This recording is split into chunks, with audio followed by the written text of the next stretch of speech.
मैं तुलसी हूँ।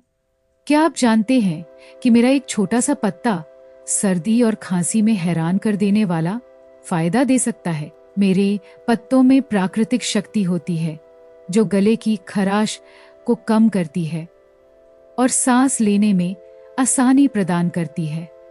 अगर आप मुझे पानी में उबालकर चाय बनाकर पिएं, तो मैं आपकी प्रतिरोधक क्षमता, इम्यूनिटी को भी मजबूत बना सकती हूँ।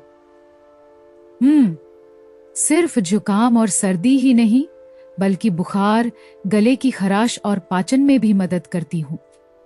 कई लोग मेरे पत्तों को शहद के साथ इस्तेमाल करते हैं, जिसे खांसी के लिए एक प्राकृतिक इलाज माना जाता है। इसीलिए सदियों से लोग मुझे सिर्फ एक पौधा नहीं, बल्कि एक प्राकृतिक दवा मानते। तो अगली बार जब आप मुझे अपने आंगन या गमले में देखें, याद रखिए, मैं एक छोटा सा पौधा हूँ, लेकिन मेरे फायदे बहुत बड़े हैं।